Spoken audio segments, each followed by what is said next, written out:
I stared at my phone, my coffee growing cold beside me as I scrolled through Amanda's Instagram feed. There they were, my children, Oliver and Sophie, featured in post after post, their faces smiling up at her 2 million followers. Each photo was accompanied by lengthy captions about her journey as a mother and raising well-adjusted kids in today's world. The latest post showed Sophie, my 6-year-old, painting at our kitchen table. Another beautiful morning with my little artist. The caption read, #bless #momlife #painting with kids. Except Sophie wasn't her little artist. Sophie was my daughter, and that photo had been taken during one of Amanda's weekly visits to our house. My name is Lauren Matthews, and my sister-in-law had built an entire parenting empire by pretending my children were her own. It started innocently enough 3 years ago. Amanda, my husband Tom's sister, would come over every Sunday for family dinner. She'd play with the kids, take photos, help with craft projects. As a busy marketing executive who'd chosen career over children, she seemed to genuinely enjoy being the fun aunt. Then I started noticing little things. Friends asking why Amanda was posting so many photos of my kids. Casual acquaintances congratulating her on being such a great mother. At first, I thought people were just confused. After all, she was their aunt, and she did spend a lot of time with them. But then her social media following started growing. What began as a few thousand followers quickly ballooned to hundreds of thousands. She launched a blog, Amanda's Perfect Parenting, filled with advice about raising children, all illustrated with photos of my kids. How does she have time to raise children and run her marketing firm? People would ask in the comments. It's all about balance. She'd reply, these little ones are my world. I confronted her about it once early on. Amanda, people think Oliver and Sophie are your kids. She laughed it off. Oh, don't be silly. Everyone knows they're my niece and nephew. I'm just sharing our special moments together. But they didn't know. Her followers believed she was a working mom who'd mastered the art of having it all. Companies started reaching out, offering sponsorship deals for everything from children's vitamins to educational toys. She became a regular guest on parenting podcasts, speaking authoritatively about everything from sleep training to handling tantrums. All while my children, unknowingly, served as the face of her brand. I started keeping records the day I found Oliver's baby photos being used to promote a formula company. Screenshots, emails, text messages, everything that proved my children were being used without my consent. I documented every sponsorship deal, every speaking engagement, every product she promoted using their images. Tom thought I was overreacting. She's just proud of being their aunt, he'd say.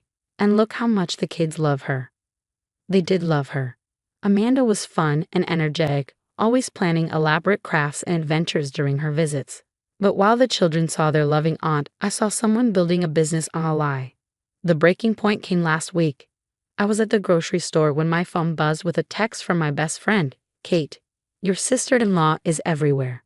Just saw her featured on parentingtoday.com.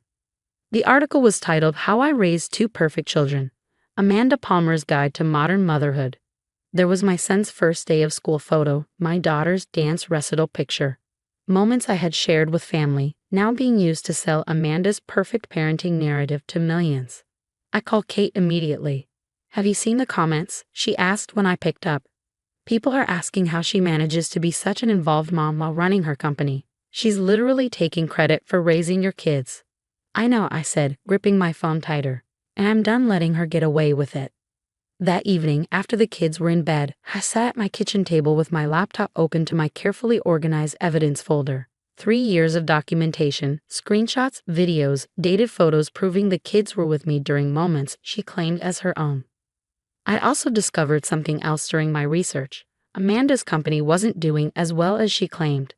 The marketing firm she ran was struggling, propped up mainly by the income from her parenting influencer career, a career built entirely on my children. What are you going to do?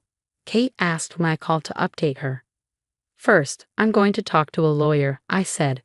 Then I'm going to give Amanda one chance to come clean. The next morning, I met with Sarah Chen, a lawyer specializing in social media and intellectual property rights. This is unprecedented, Sarah said, reviewing my evidence. She's effectively created a false identity using her children as props. The sponsorship deals alone could be worth hundreds of thousands of dollars. Can we stop her? Sarah nodded slowly. We can do more than stop her. We can force her to return every penny she's earned using your children's images. Plus, there could be significant damages for misappropriation of their likeness. I thought about Amanda's followers, all those parents taking advice from someone who'd never actually raised a child. I want her to tell the truth. Her followers deserve to know they've been lied to. That could destroy her career, Sarah warned. She destroyed her own career the moment she decided to use my children to build it. As if on cue, my phone buzzed with a text from Amanda. Coming over Sunday as usual. Have a fun craft planned for the kids. I showed the message to Sarah. She has no idea I know everything. Perfect, Sarah said, pulling out some papers. Let's make sure we have everything in order before you confront her. The next few days were a blur of legal preparations and evidence organizing. I told Tom what I was planning, showing him the full scope of his sister's deception. He was stunned. All this time, he asked, scrolling through the documentation. She's been profiting from our kids? Not just profiting, I said. She's been living a complete lie, and it needs to stop. Sunday arrived bright and clear. Amanda showed up at our door at her usual time, carrying bags of craft supplies and her ever-present phone. Where are my favorite little artists? She called out as she breezed into the house. They're not your little artists, I said quietly. They're not your anything, Amanda. She froze, turning to look at me. What? I gestured to the dining room table where my laptop was open to her parentingtoday.com feature. We need to talk about how you've been using my children to build your brand. Her smile faltered but didn't quite disappear. Lauren, you're being dramatic. I just share our family moments. No, I cut her off. You share my family's moments and pretend they're yours. You've built an entire career claiming to be something you're not. I never explicitly said. Really? I opened my laptop and started playing a video, her latest podcast interview. Her voice filled the room. As a working mom, I've learned that quality time with my kids is what matters most. I stopped the video. Want to explain how they're your kids, Amanda? The smile finally dropped from her face. I can explain. Yes, I said firmly. You can, and you will. But first, you're going to sit down and listen to exactly what's going to happen next. Amanda sank into a chair, her perfectly curated confidence crumbling. Lauren, please, my followers. Your followers deserve the truth, I said, opening my evidence folder. Let me show you exactly what I have. For the next hour, I laid it all out. Every false claim, every misused photo, every sponsorship deal she'd secured using my children's images. I showed her the legal documents Sarah had prepared, explaining exactly how much trouble she was in. The companies you partnered with, I said, pulling up contracts. They paid you to promote products using your supposed experience as a mother. That's fraud, Amanda. Criminal fraud. Her face had gone pale, her hands twisting in her lap. I never meant for it to go this far, she whispered. It started with just a few posts, and people assumed, and then the followers started growing, and the opportunities. And you just couldn't stop lying? I asked. Couldn't stop pretending my children were yours. I love them like they're mine, she protested. I've been here every week, been part of their lives. As their aunt, I cut in. Not their mother. I'm their mother, Amanda. I'm the one who's been here every day, not just for the Instagram-worthy moments, but for the tantrums and the sick days and the middle-of-the-night nightmares. Tom chose that moment to walk in, having heard everything from the kitchen. How could you do this, Amanda? She turned to her brother, tears welling up. Tom, please. You know how much I care about the kids. Care about them? He asked, his voice hard. You've been exploiting them. Using them to make money and build your brand. Did you ever think about what this might do to them? They love me, she said weakly. Yes, they do, I agreed. Which is why we're going to handle this carefully. You have two choices. She looked up, hope flickering across her face. Option 1. You come clean, post a full confession explaining that you've been lying to your followers. Return all the money you made from sponsorships and speaking engagements. Sign an agreement never to use Oliver and Sophie's images again. That would destroy everything I've built, she whispered. Option 2. We let our lawyer handle it. The fraud charges, the misappropriation of likeness, everything. It goes public anyway, but this time with legal consequences. Amanda stood up suddenly, pacing the room. You don't understand what this would mean. My company's struggling. The influencer income is all that's keeping it afloat. I'd lose everything. You should have thought of that before you started stealing my children's identity, I said firmly. She stopped pacing, turning to face us. What about a compromise? I could say they're my niece and nephew, keep the brand but be honest about. No, Tom interrupted. No more using them at all. It's over, Amanda. She sank back into her chair, the full weight of her situation finally hitting her. How long do I have to decide? 24 hours, I said, sliding a business card across the table. That's our lawyer's number.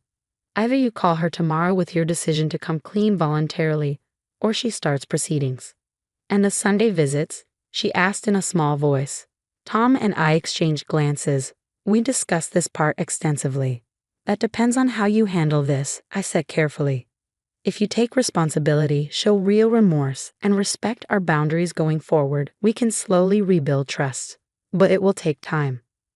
After Amanda left, looking shell-shocked and defeated, Tom and I sat in silence for a while. Do you think we did the right thing? He finally asked. I pulled up her Instagram feed one last time. All those perfectly staged photos of my children. All those lies about motherhood and parenting. Yes, I said firmly. She needs to face reality, and her followers deserve to know the truth. The next 24 hours were tense. Oliver and Sophie, unaware of the drama unfolding, asked why Aunt Amanda had left so quickly without doing crafts. We made up an excuse about her not feeling well. At exactly 3 p.m. the next day, my phone buzzed with a text from Amanda. I'll do it. I'll tell the truth. What followed was a carefully orchestrated process of coming clean. With our lawyer's oversight, Amanda posted a lengthy confession on all her social media platforms. She admitted that Oliver and Sophie were her niece and nephew, not her children. She acknowledged that she had built her brand on a lie, apologized to her followers, and announced she would be returning all sponsorship money. The backlash was immediate and intense. Her followers were outraged, feeling betrayed by someone they had trusted for parenting advice. Brands demanded their money back. Speaking engagements were canceled. Her perfect parenting empire crumbled in a matter of days. But something unexpected happened too. Some followers, while disappointed by the deception, appreciated her honesty in coming clean. A few even suggested she pivot her platform to focus on her real experiences as an aunt who loved her niece and nephew. 6 months have passed since Amanda's confession. Her marketing firm didn't survive the scandal, but she's slowly rebuilding her life, this time based on truth. She's scaled back her social media presence, focusing instead on actual marketing work for small businesses. Our relationship is different now. The Sunday visits haven't resumed yet. We're all still processing and healing. But she sends cards to the kids, and we send her photos occasionally with the strict understanding that they're not to be shared online.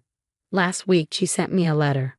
Lauren, I've been doing a lot of therapy trying to understand why I created this elaborate lie. The truth is, I was jealous. Not just of your beautiful children, but of the life you've built.